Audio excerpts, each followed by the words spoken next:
Picture चालू करो बे।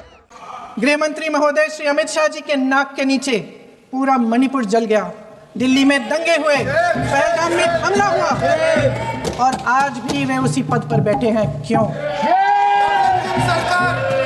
अध्यक्ष महोदय, बमबारी से अखबारों के हेडलाइन बनते हैं, मगर कहानी सुरक्षा में की चूक में भी है। आज देश खोखले भाषण नहीं सुनना चाहता, देश जवाब चाहता है, तसल्ली चाहता है कि सच उससे छिपाया नहीं जाएगा। देश जानना चाहता है कि उस दिन अप्रैल 22, 2025 को क्या हुआ और क्यों हुआ। आप तो खुद अपनी पीठ थपथपाने में लगे रहते हैं। सेना, देश, संसद से सच छुपाते हैं। ऑपरेशन सिंदूर जब शुरू हुआ, हम सब ने समर्थन किया, सब एकजुट होकर खड़े हो गए इस देश के लिए। दोबारा होगा, दोबारा खड़े हो जाएंगे। अगर हमारे देश पे हमला होता है तो यहाँ इस सदन में किसी भी पार्टी का हो, कोई भी हो, सब आपका समर्थन करेंगे। और हमें अपनी सेना पर गर्व है कि उन्होंने इस बार भी दृढ़ता से लड़ाई लड़ी, धैर्य से लड़ाई लड़ी, वीरता से लड़ाई लड़ी। लेकिन इस ऑपरेशन का सिंदूर का क्रेडिट, उसका श्रेय तो हमारे प्रधानमंत्री जी चाहते हैं। सही भी है, ठीक है, सही है, श्रेय ले। ओलंपिक्स में हमारा मेडल आता है, उसका भी श्रेय लेते हैं। लेकिन सिर्फ श्रेय लेने से नहीं होता नेतृत्व, जिम्मेदारी भी लेनी पड़ती है।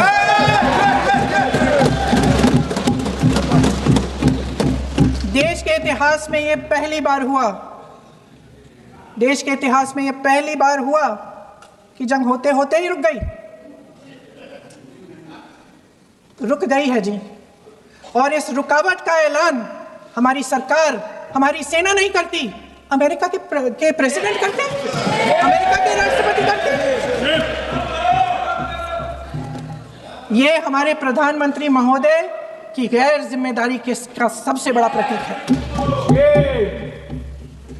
आज गृह मंत्री जी ने इस बात पर उल्लेख किया। उन्होंने कहा, उनके शब्दों में उन्होंने कहा कि पाकिस्तान के पास शरण में आने के बजाय कोई चारा ही नहीं था। आपने शरण दिया क्यों? वो आते हैं आपके देश के अंदर, लोगों को मार डालते हैं और आप उनको शरण दे रहे हैं। क्यों दिया शरण? इसका जवाब क्यों नहीं दिया एक भी भाषण में? जैसे ये बात उठी, शरण की बात की, हमारे गृह मंत्री जी ने इतिहास में चले गए। नेहरू ने क्या किया, इंदिरा गांधी ने क्या किया, यहां तक कि मेरी मां के आंसुओं तक चले गए।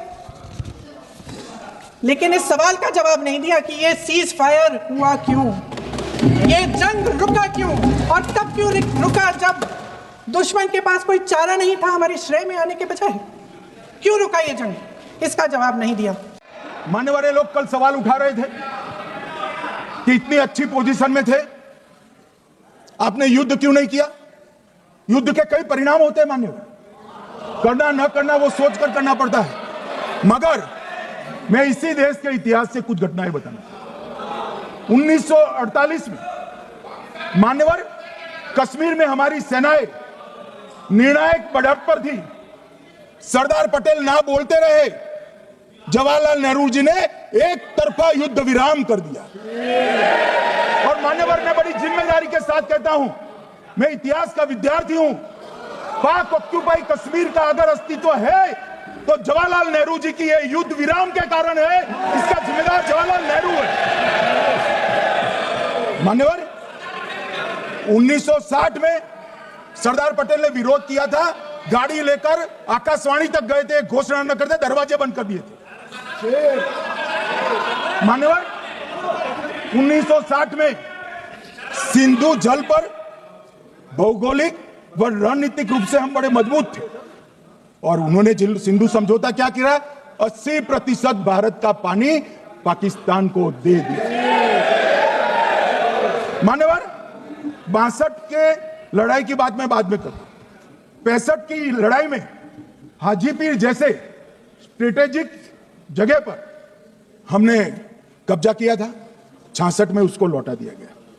मैं 71 के युद्ध की भी बात करना चाहता हूं। मान्यवर 71 में कल राजनाथ जी ने भी बताया, पूरे देश ने इंदिरा जी का समर्थन किया।